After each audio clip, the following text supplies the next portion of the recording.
Hi, Bill. How you doing, Pat? Remember that time Jeff said we're going but didn't start the theme song yet? Welcome back to the Hammock Life, everybody. It's already starting, God damn it. We did it. I'm going to open up with a fun fact. You fucked us. What's that? Because, so I heard this on the way here, and I already told these knuckleheads, but I want Dan's reaction to this. Okay. Charles Darwin died in 1882. Okay. However, he had a pet turtle that died in 2006. Wow. That's right. I bet that Pretty turtle had interesting. stories to tell about it. 180-year-old turtle. Apparently, Steve Irwin was its last caretaker, which is also ironic in the situation. Yeah, because he was killed by a shark or a stingray. Yeah. So, fun fact of the day. Wow. Yeah. Interesting. Yeah. So I guess, you guys, when turtles come out, they just stay out, and hundreds of years later, Apparently. you They know. just evolve. I want to be as old Get as a it? turtle. we got a real fun episode today, guys. Gonna get going in a second. Before we get Before we go in going, there. hit the like button, subscribe, hit the bells to get your notifications. Ding-a-ling. Yeah. Put And, comment. Put comments. Yeah, Comments. We want to hear what you have to say. Yeah. Obviously, we have a guest with us today who we're about to introduce. I'll let Kevin take over. Who do we got here today, Kevin? You're such a gentleman. And a scholar. So, yeah, obviously we have a fourth individual. Welcome, Dan Zeek. What's going on? Everybody Yeah, Dan. I clapped for myself. I mean, see, you're also a gentleman and a scholar. Yeah. So you come from us from Two Roads. Yeah. Yeah. So welcome. Thanks for coming down. Thanks a lot. Thanks for having me here, guys. Big fan of the brewery. Big fan of the beers. I don't usually hang out at breweries. Usually when you're immersed in them 24 hours a day, it's the last place you want to go. But this is the one brewery here, and another close local brewery I come and hang out at. But I love you guys. You guys make awesome beers, great atmosphere, and the whole Hammock Life series is pretty amazing. I think I'm usually pretty much almost the first one to watch every episode. No. There is another. There's mine. Yeah. I think we have most comments from Zeke though. That is very possible.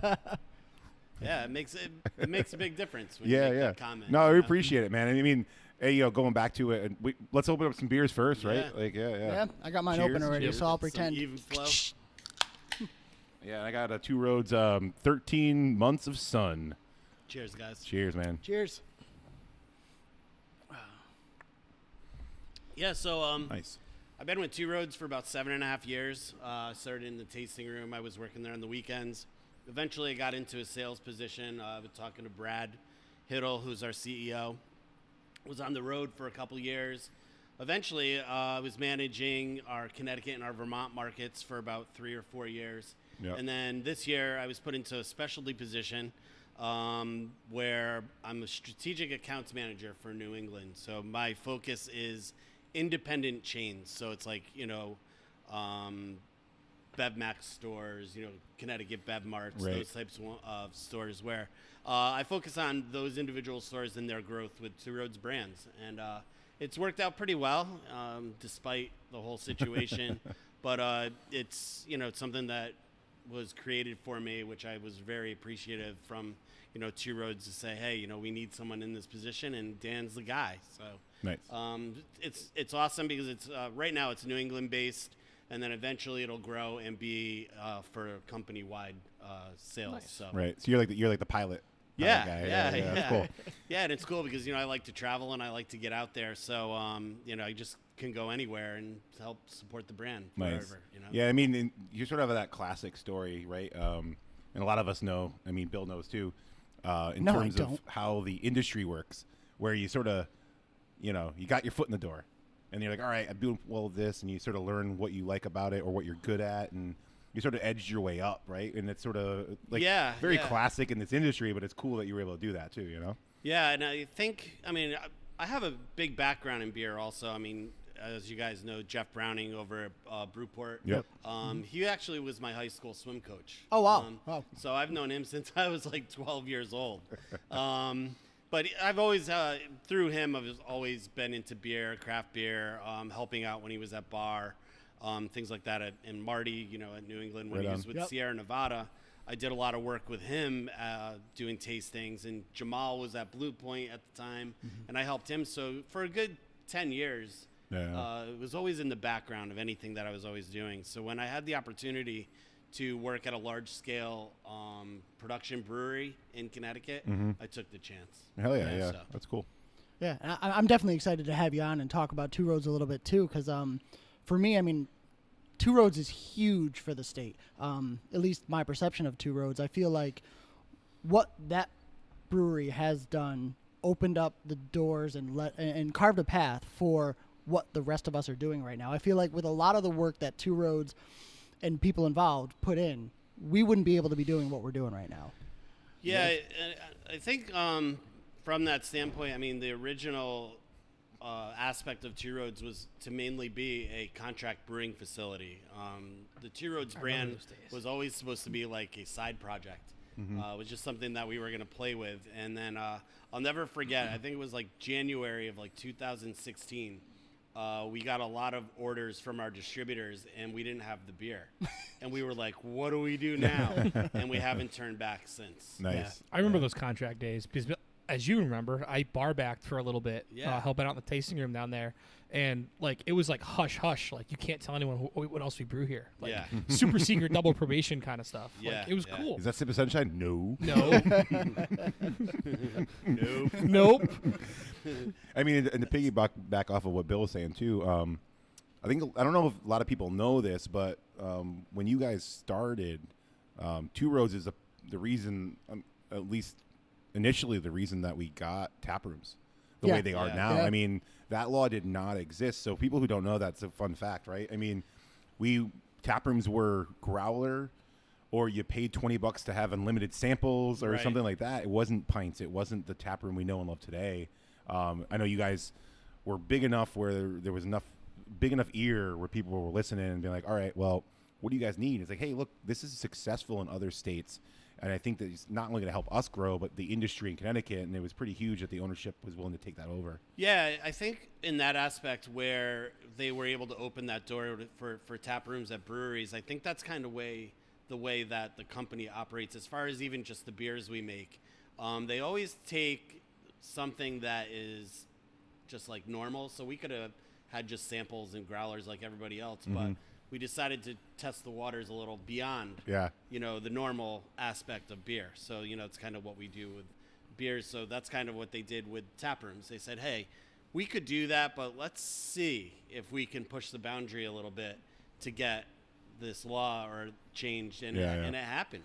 Yeah, and it's cool. It changed everything, Yeah, could you guys imagine now going to a brewery and be like, so you get a wristband. It has 4 samples on the wristband. You get 3 samples. Well, little tickets. And actually, I have a story about this because a month and a half after Two Roads opened, because it was December 2012, right? Yeah. My birthday the next month, we went to the tasting room for the first time. Did you look that up, or do you remember that off the top of your head? No, I remember that. All right, continue. Yeah. Continue. Nice. That was also the day. That was good. That was also the day I downloaded Untapped. January 12th, 2013. Dear diary, shut up, Pat. No. So we went to Two Roads and visited the tasting room for the first time. And then we went to Nebco afterwards because we were going to hop around. It was like, oh, cool, we've never done this before. Yeah. And that was back when Nebco was across the street, and it was the little counter, and it was like, oh, yeah, here's a sample. What kind of growler do you want? Yeah. And we were Yep. like, it was such a different experience, even like from like 1 minute to the next, Right. that it took another year for Nebco to get caught up to the tasting room idea. They took a while, too. I mean, not that we're talking about Nebco specifically, but they did take a while. I remember when they got the new space. They still took like 6 to 12 months to add pints because they were like, sure, our customers are so used to not buying pints. Should we do it? Like they took their time.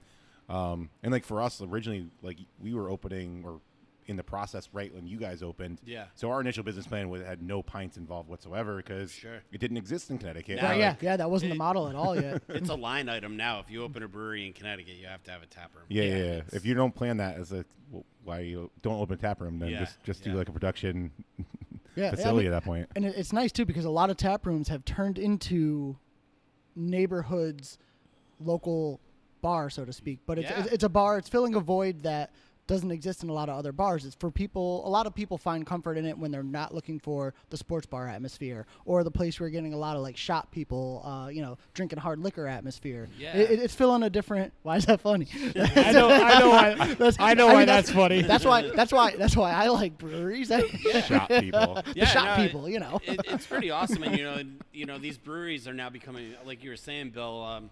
They're becoming parts of the community. They're doing a lot of good things for the community. They're doing a lot of good things for the people that live there and visit. I know we're going to get into this a little bit in a little while, but, it's just like going back to, like in Europe and Germany and Belgium, they're like, oh, is there ever too many breweries in America versus Germany?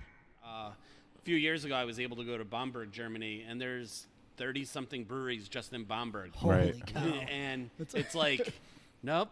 Yeah, we're good. People ask me all the Make time. it 31. Yeah. People that are not beer people ask me all the time, do you think there's too many breweries in Connecticut? And my stock answer I get to that question a lot. My stock answer to that is when you see an area where there are like 4 or 5 breweries within walking distance and none of them have people in there, then I will say there are too many breweries. Sure. COVID minus COVID. Minus right, COVID. Yeah. In normal COVID. times, Yeah. We're still in that. And I think mess. I think also is diversification. I mean, I think we can all say I think as long as every brewery's not cloning each other, you're offering something different atmosphere, different beer, different whatever. There's always something to be had in terms of the variety of life, if you will. Absolutely. For sure.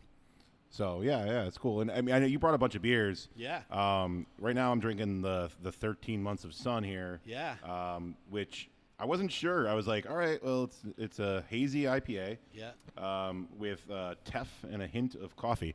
And originally I was like, all right, well, we'll see what happens. And it actually works pretty well. Like the coffee is very like a fruity type of coffee, a little bit like a little orangey vibe going on. Yeah, sure. With that little bit of caffeine coming through.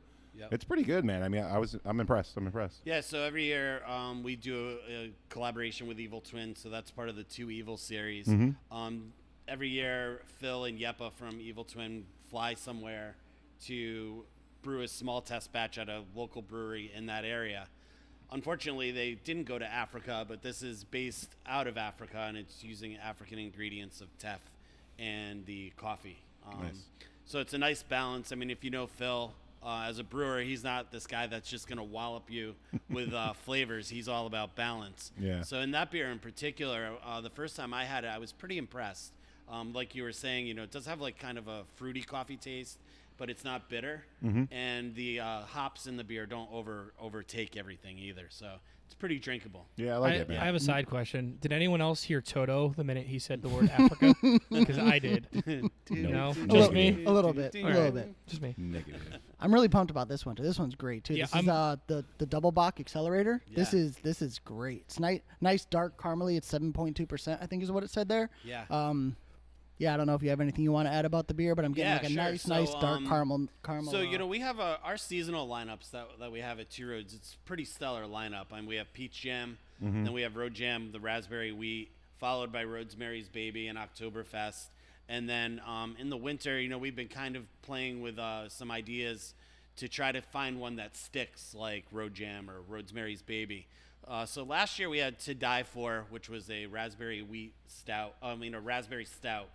And it did well, but we're like, let's try something different this year. So we went more of the German-style beer this year. We took an old recipe, and we amped it up a little bit, and we decided that we were going to try to come up with some different graphics that kind of show a boldness or, something that we can use even as just like a regular Two Roads logo. So that's how Accelerator was born. Using all some caramel malts. I think there's a hint of chocolate malt in there, not too much. But overall, it's a 7.2% double bock, nice caramely colors, really really smooth drinking. That beer is really really good. We just had our 8th anniversary party this past Friday. And I was hanging out, and we have an anniversary beer called Strat City New England IPA, and it's like 8.5, and I was like, okay, I had one of those. But as soon as I switched to Accelerator. Yeah, that was it. I was done. I just saved it. Yeah, I just drank it all night. Nice. This is definitely great, and I love that you don't get punched in the face with roastiness. A lot of times, Yeah. a lot of people that make dark beers, it's just roasty as hell, and it's Sure. off-putting for me depending on the style. This Absolutely. it's not there at all. It's Yeah, great. That's a great beer. And there's a transformer on the can. Yeah, Just Yeah. pretty solid. Just Yeah, I mean that's what won me over. yeah, It nostalgia. had nothing to do with the beer. Well, so the funny thing is, like, so we all know, and we were talking about this before, Yeah. as far as like the industry, right? Like, it's extreme a lot of times. Obviously, either with the crazy New England IPAs or the milkshake, sours, all that kind of stuff. And I guess in some ways, not that this was that crazy, but the one I'm drinking right now has, a little bit of a, you're going on the edge. Sure. You're adding coffee and all that kind of stuff to an IPA. It's like, so it's different. Then we have like the duality of a double bock, which is a little bit more traditional, a Sure. little bit more focused. And we were talking like the appreciation of those standard styles. Like, well, yeah, maybe your favorite beer is a New England IPA. Great. Sure. But the importance of understanding the core value, and I think you worded it better than I will, so I'm going to hand it over to you. But Yeah. like understanding those like basic core styles is a good thing. Yeah, I mean, I think one of the most important things, I mean, like when I travel or if I'm in Europe or, I plan on going to Asia soon, is to understand beer itself. And when I went to Germany, we went as a sales team in 2016. We went and, I mean, obviously we all love beer. Yeah, I mean, and you go over there and you're drinking real beer, 4 ingredients, water, hops, yeast, malt, that's it. And you have all these variety of flavors, textures, bodies, colors, just from using basic ingredients. And you're like, wow. Yeah. You all of a sudden come up with like this. I mean, you always appreciate what you're drinking when you understand the process. But when you're there and you're drinking, this crisp Pilsner and you're like, damn, this is really good. Or, you're drinking, say, a double bock or, even a black Pilsner or something like that. And you just realize that you can get all these flavors that we're getting, say, in these New England IPAs and everything, just by using basic ingredients. Right. It gives you this really great appreciation, not only for, like, say, for me when I'm out there selling, or if I'm at a brewery and I'm tasting, but it gives you a really good appreciation of the whole entire spectrum of beer, even sours. I mean, that's true. I mean, that's how beer started, Yeah. And I feel like that base level appreciation gets lost a little bit over here in the States. Just that appreciation of the artistry working with those base material ingredients, not materials, ingredients, and like you said, being able to just create this vast variety of different flavors and profiles from just the basics. And that's something, I'm not saying that it's lost on the brewers, but maybe on the consumer level a little bit, they don't understand that level of it or have gotten to that level of appreciation of it yet. Right. And brewing technique and like creativity, I think, are different things. So I think like the way I'm sort of perceiving this conversation a little bit too is just not losing the value of the technique of brewing, which you can use the basic elements, make choices within those basic elements, and then use high quality techniques to really evolve a flavor of beer. Oh, absolutely. I mean, as you guys know, I mean, you just do a temperature variant and it could change a yeast strain amazingly. And all of a sudden you're like, wow, better or worse. I've never had that flavor before, and you're like, oh, what the hell happened? And I mean, even Pat with all his home brewing, and I mean, that's by the way, you got to make the Berliner Weiss again. I do need. Yes, I you do. do. I do need to make that. You need to just brew again. But, You're right. I do. That's step one. Shut But up. I think that overall, when you learn the process and you can drink pure beer that's made, from it gives you an appreciation for something that has some, variance in it, or a traditional style like Accelerator. I mean, that's 4 ingredients right there. Yeah, That's a German beer. And it's delicious. I like how you worded that a little bit. It's like when I drink like a crazy beer, even I'm still looking for that base, and then I'm like, okay, I get that base. It could be a Berliner, it could even be one of those like crazy fruited things, but I'm looking for that base beer first, dissecting that with your palate a little bit, and then really appreciating, okay, that's where that technique was. Sure. Now here's the creativity, Sure. and sort of bringing that whole formula together, right? Which is pretty important. Yeah. I have a theory on all this. All right. The typical beer consumer at this time Failed. has lost interest in beer that tastes like beer. Well, no, they just like And sugar. No, that's not true. Well, no, what I'm saying is They're it's just louder. Those ones are just louder. It's a phase that everyone as a beer consumer goes through, and some people get out of it quicker because they start home brewing and they start appreciating things again or get involved in the industry. Yeah, I think we are in an uptick of that phase. And I've seen it with a lot of people that I've seen dive into beer on a personal level, where they jump into all the fads, you know, the adjuncts, the crazy hop combinations, the milkshake stuff, everything else. Yep. But then after a period of time, whether it's a year, 5 years, whatever it's going to be, they start going back to that more traditional stuff, that beer that tastes like beer. Yeah, Right. yeah. It fades away and they start drinking lagers again. It's great. Yeah, and, and I think, you know, we are in the world, I mean, as far as the beer industry is concerned, we are in the world of innovation. It's apparent with the seltzer craze. People are like, you know, I mean, would you have ever thought that would happen? No, Right, no, not at all. It's Not a at billion-dollar industry now. Right, it's and like it's all 500% because still people above. wanted something new. Yeah. And, you know, But it's also filling a different void that people didn't know they like beer. I mean, it's beer on the fringe, so you're getting people that want wine coolers or whatever. Like, and they're like, oh, wait, I'll drink that. You know, I'll fuck with that. Like, and using fruit in beer is like starting to become a big thing too. Yeah. Right, yeah. You know, so all of these innovations are, you know, are still based on, you know, your core principles of beer. Yeah, For sure. So it's pretty cool. I remember my third batch of homebrew, I fruited the beer, and all my homebrew friends made fun of me for it. Yeah, right. And now it's like you can't walk into a commercial brewery without like a third of the lineup having fruit in it. girls only drink beer with fruit. Yeah. Oh yeah. But we're ahead of the game a little bit at Two Roads. I mean, we use fruit in like almost everything, and we're always, you know, Phil's always trying to source different fruits from different parts of the world to try to, you know, figure out, you know, what he can do with it. But it's like, I don't know. There's, you know, it's just the innovation, but it's still, like we were saying, it's that core. You know? So, For sure. you mentioned a couple times, a couple nuggets. You travel a lot. You know, so on top of Two Roads, you have another passion that, you know, like, you know, because you like to travel, you like food, obviously, Sure, you like beer. Yeah. So, what's the other project you work on right now? Yeah, so I have a YouTube channel now that I've been trying to develop. I've been watching YouTube videos since like 2006. I was huge. I use YouTube as my Google. You know, if I ever needed something, I would just go to YouTube. If I was sick of tying like a normal tie and I wanted to tie double Windsor, then I would go to YouTube. You know, Sure. So for years and years I've been watching it. But you know, this year when we were all stuck at home early on, I do have a friend. I'll just give him a quick plug, Jason Rupp. He has a huge channel. He has 330-something thousand followers, and he literally travels the world making YouTube videos.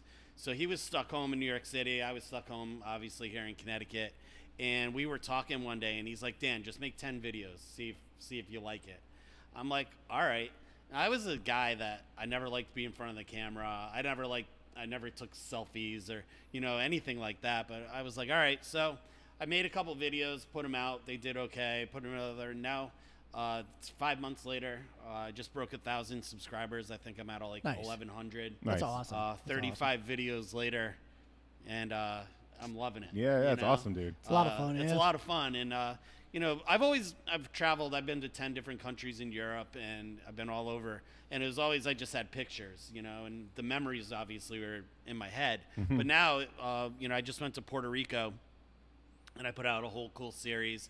There's, you know, beer, there's food, there's travel, I meet a whole bunch of people. But it was the first time that I was able to put out a series of videos of like travel, and it feels awesome, you know, because not only it's not just for me anymore, I can share it with everybody. Yeah. Which is awesome, you know. And I'm starting to do beer reviews every Friday. I'm going to be putting out a beer review. Oh, awesome. You know, and that was the initial basis of Zeekman was to do just beer stuff, you know. But as it started to develop, I was like, you know, I'm not just going to put myself in a pigeonhole and just do beer. I want to try to expand it. I want people to get to know me a little more. And, you know, I have really great support with Jason, and now I've met a lot of other people with YouTube, and it's going really well. And I love it. It's a lot of fun. It just takes a lot of time. That's the thing. Yeah. Well, and that's pretty much where we are too. We started off very specific, but we're getting to a point where we're looking to expand that.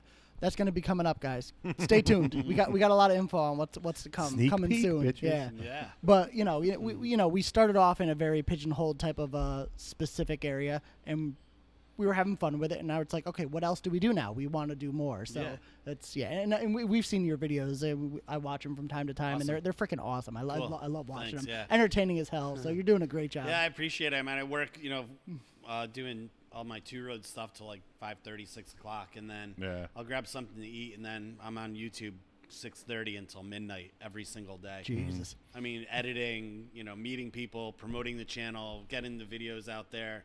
But it's awesome. It's a lot of fun. Nice, I've met a lot of people from around the world, and they're like, hey, when you come down here, we'll go out, we'll do videos together. So I've made connections in Mexico, South America. Wow. Philippines, Thailand, up in Amsterdam, which I will definitely like to go back to Amsterdam at some That's point. a video series. But I made the whole series is just bleep. Can't show this on TV. But and that's the YouTube community is it's worldwide, and it's pretty cool. That's neat, dude. Yeah. So, last sort of question for that series. What's your if you had one memory within that series right now?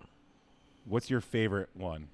Of everything I've done right now. Yeah. Just a snippet, The Puerto Rico videos are awesome. I love them. But my favorite video that I've made that I watch and I laugh at, I laugh at myself, is I went down to Long Wharf and I got some street tacos tacos and stuff like that. Yeah. And then I sat on the West Haven Green and I ate them and I talked about them. But I was so excited to eat them. I remember when I was doing it, I forgot I was actually recording myself. So I was like, this is great. And I was like, so when I was even editing it, I was like, I didn't remember doing that. Yeah.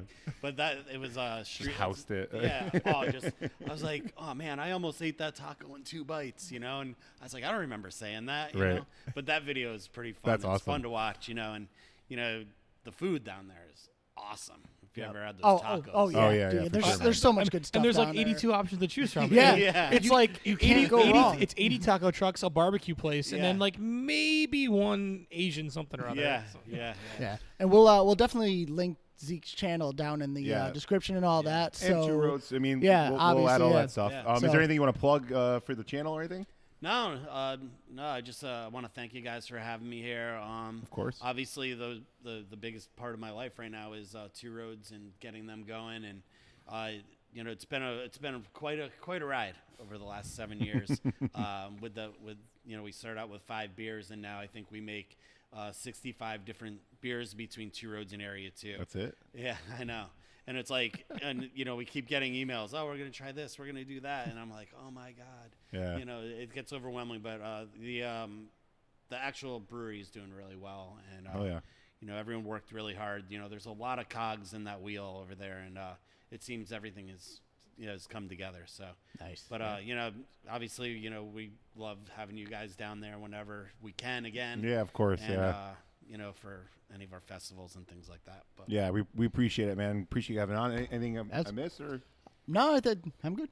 Yeah, I mean, nice. This episode was great, man. We love you as always. Yeah. Love having you on here, man. And it's cool because it's like there's a lot of layers. Like I know Pat from coaching swimming. I know Bill from doing some homebrew stuff, and obviously working here. And because I'm an idiot, yeah. Kevin, you and I went to Southern, so we have that in common. So it's pretty cool. Yeah, definitely a lot of layers here, which is awesome. Yeah. Like a parfait. Speaking of parfaits, Who's whenever the strawberry I swear to God, I hope the Big E comes back next year because they have a barbecue parfait that is one of the most delicious things I've ever had in my entire life. It's time, Jeff. It's time, Jeff. We got a camera by the way. We didn't introduce Jeff. Everybody, that's Jeff. You don't see him, but we're all waving at him. We love Jeff. He missed the earlier opportunity to give applause, and we were applauding, but he gives himself applause now. All right, hit that music, buddy. Let's do it. Thanks for coming out, and until next time, Cheers. keep living that hammock life. Yeah. Bow, bow. Zeke, this song is going to be stuck in your head literally for a week. Down, down. I'm gonna have to use it in one of my videos. That's fine. That was fun. That was fun. It's not copyrighted. Kevin made it on his little electronic keyboard before he died.